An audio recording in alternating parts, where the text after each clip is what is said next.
I'm very competitive. I know what I want.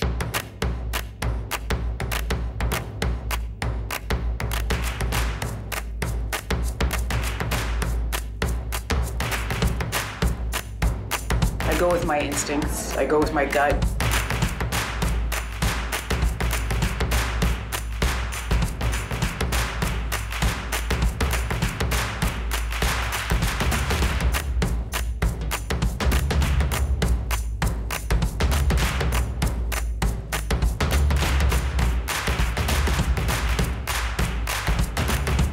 I'm here with my friend Sam Kass, who's the executive director of our Let's Move initiative.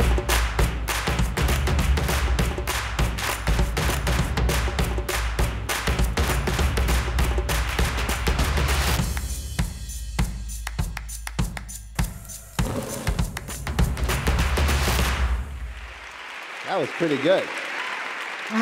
That was awesome. How is everybody? Good? We are psyched to be here. You know, I got to say, you saw I worked with First Lady Michelle Obama for many years, and I feel right at home being like sort of the only guy or one of two guys in a room full of powerful, badass women. So I got to say, I'm really comfortable in this setting. Well, I thought you were going to say I was like the first lady, you know? Yeah, that too. Yeah. So we have two amazing women chefs who I really admire and look up to. And, you know, in America, only 10% of restaurants are female-owned. So trends and things I'm sure you've been hearing a lot about, you know, are playing out in the food industry. But today we have Chef Dominique Crenn and my dear friend Chef Barbara Lynch, who have been pioneers in this industry for a long, long time. So let's jump right in. All right. So you guys know each other well, have very distinctive styles. Not really. Not really? No. I don't like her. Completely different. Actually, I do all the cooking when we have to work together. I made your bread. I made your crackers the last time. Oh, yes, you did. That's right.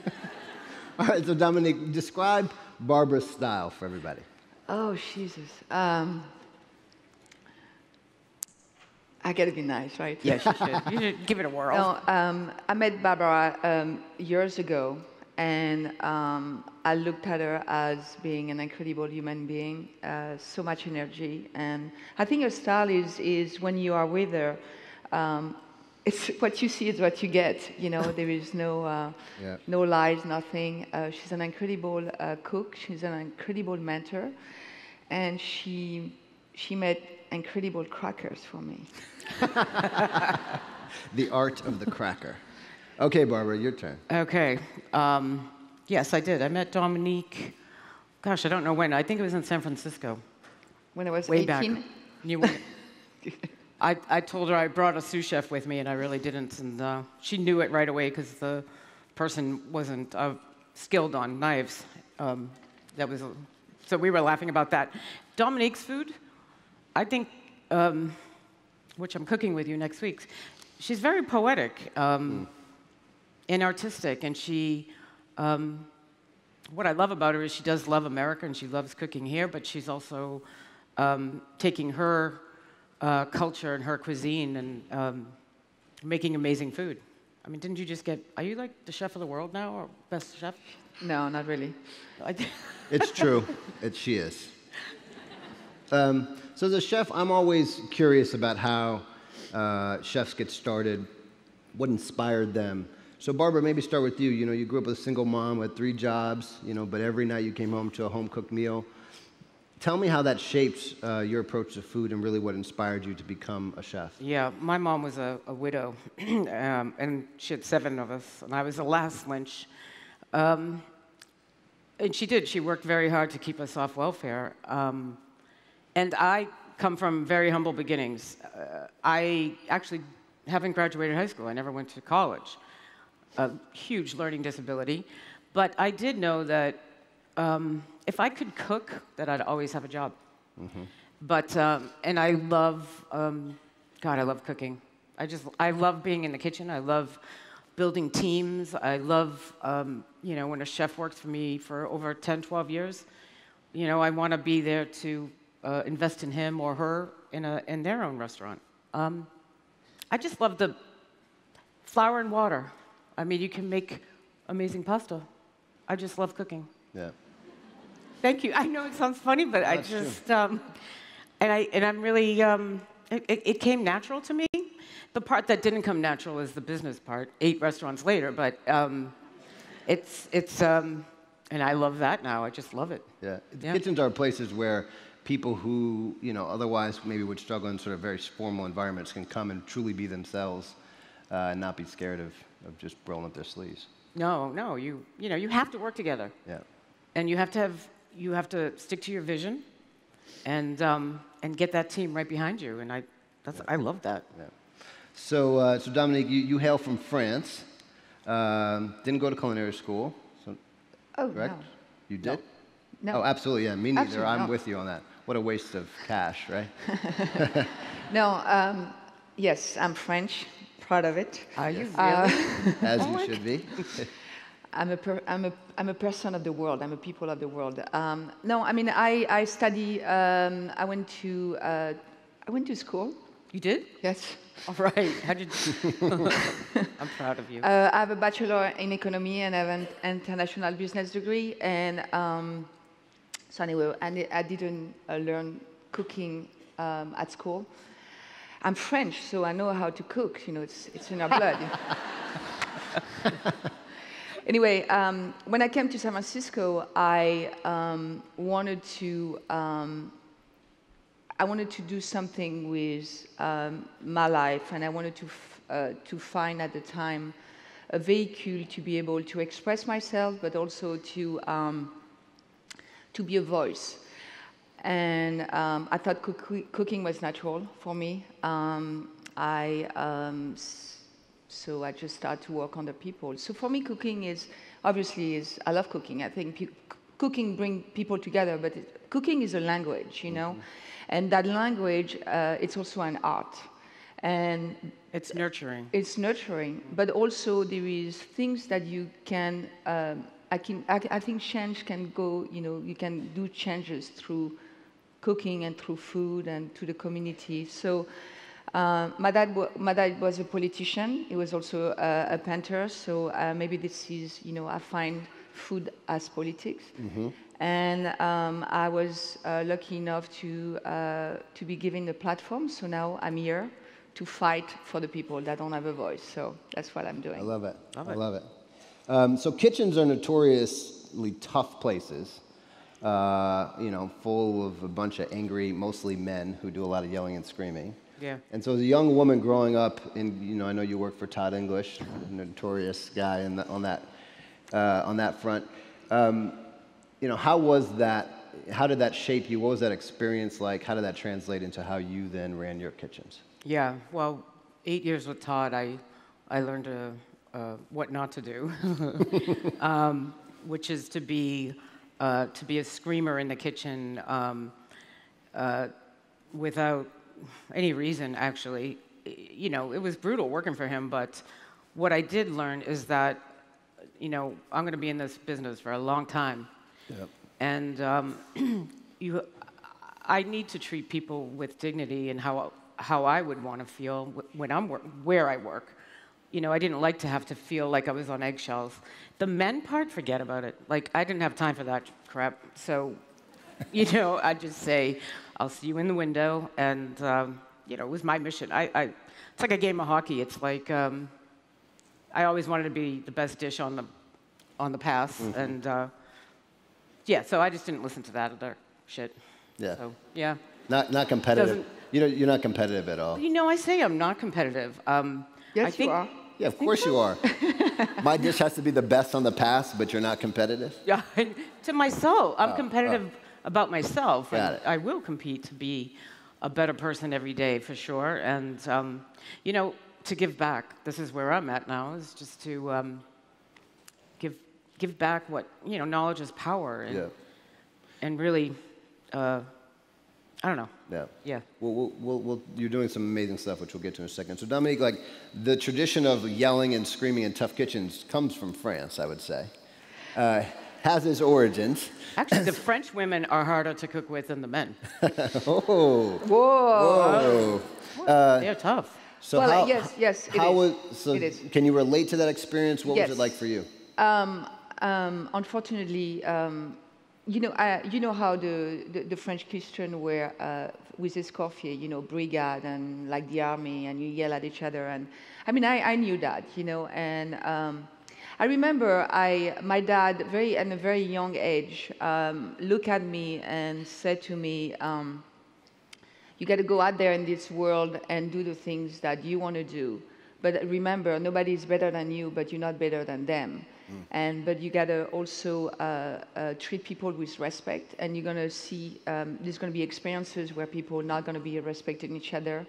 Obviously, my industry it's not a very respectful industry at times.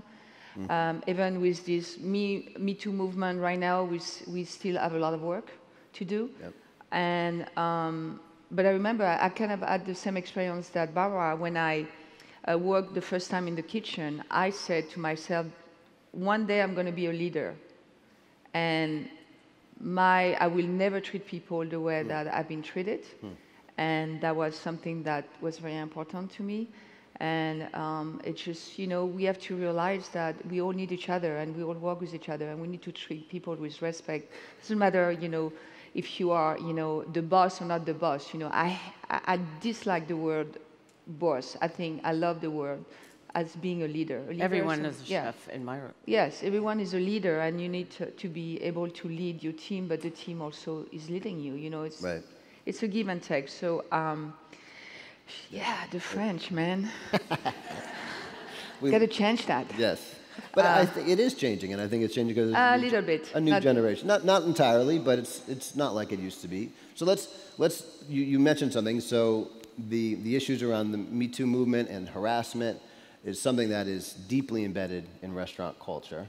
A recent poll shows that 90% of women and 70% of men have been harassed in the workplace.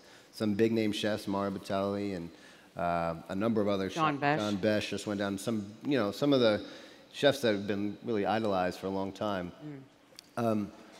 What do you think about what's happening in the restaurant culture? What do you think needs to happen?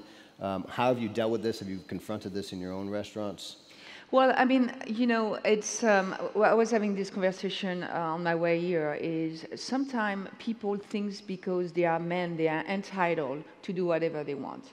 But it's also, the society also have kind of fostered that behavior.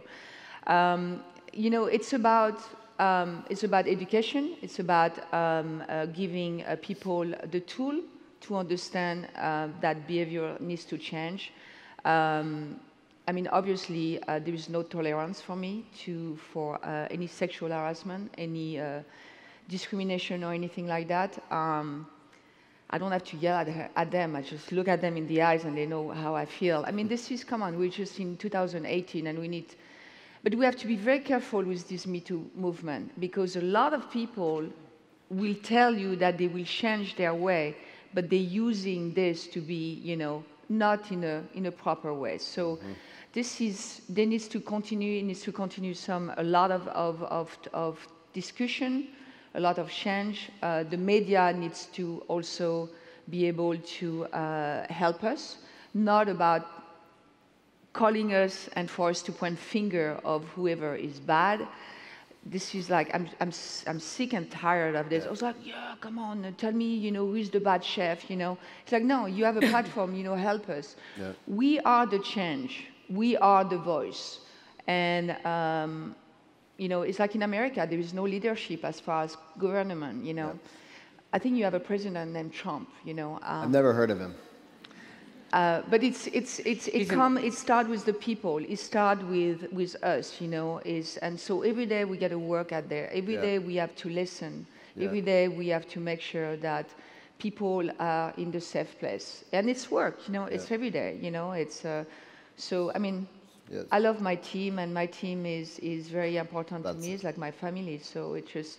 If you give them the tool and make them understand, and I hope they can take this and go to their family and at night and they treat also, it's a continuation of work, And, I'm curious about, so men are the problem here, right?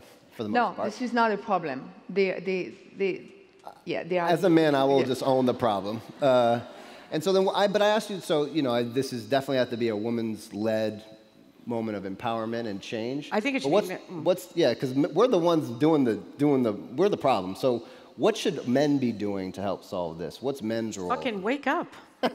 Like, Fair, point seriously, taken. your life is over. Well, For what? Yes. What? Is it to put your ego in place? Is it, what the fuck is it? That makes you feel like you're entitled to take advantage of anyone in general. But I have also, you know, Besh, how many restaurants does that gentleman have? And he not even have an HR, sir, not even have a HR within your company. If you have over 900 employees, it's kind of odd, but it just shouldn't happen. And like equality is, like I could say to you, because you're the best chef, right? I'm just kidding. Like, are you at the Ritz? You know, because I'm, you know, at blah blah blah. But you know, let's treat people with equality. I have a daughter who's 14. Do you think I don't wake up every day and just say a prayer that she's going to be amazing, and that she's going to have that strength to do the same thing I did and say, listen, move on, or you know, and just to not be taken advantage of. Yeah. We all have to fight for that, male and female. Yeah. Yeah. But do you know what I will say to you, because you're a man, obviously? Yes. I was referring to the men who weren't doing No, but this is what I will say to the men. Just to be clear. I will not say you are the problem. I will say to them, you have an opportunity to change and to be the leader of the change. That's what I will say to them.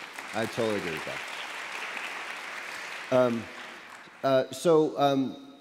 I want to finish on sort of the role of the chef. You know, so in the White House, chefs did a lot. We planted a garden and did a lot of work on policy and politics.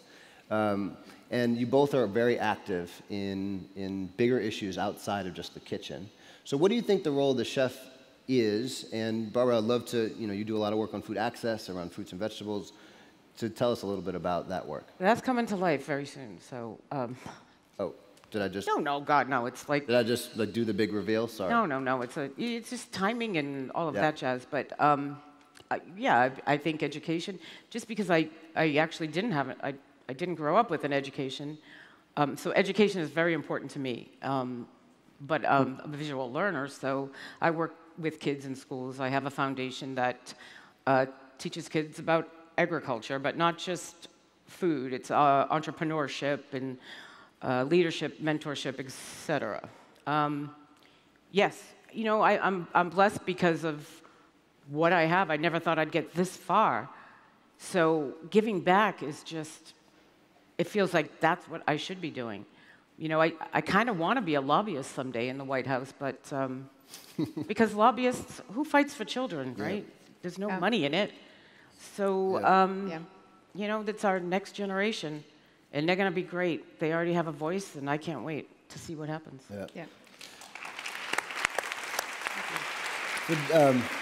You do a lot of work as well. Tell me about how you see the role of a chef outside of just the kitchen. Well, you know, as a chef, we have a lot of responsibility, but when you look at this, you know, food is the core of the society. And when you look at it, it's create a lot of things. You know, there is consequences. You know, in my, I mean, there is climate change, for example. I think it's up to 50 or 60% of the food production is the reason of the climate change. This is crazy. 1950 was the industrialization of food, the TV dinner. That's not a long time ago. In the course of almost 60 years over, we just destroyed this planet. So I think we have to really, you know, everybody needs to be a part of it. You know, we need to understand where the food comes from, how the production is done. We have to look at the way that the soil, we have to make sure that we create a place of not just consumption, but a place of balance. And it's all an ecosystem. If we don't take care of the planet and the humanity, then we have nothing. It's like, why are we thinking about going to Mars when we haven't figured out how we're going to live on this planet? So anyway. I'm not going to be the next president of the United States because I'm immigrant, but, you know, it's just like we need to. I think you got some votes here today. Unfortunately, we're out of time, so if we could thank Chef Dominique and Chef Barbara. Thank you.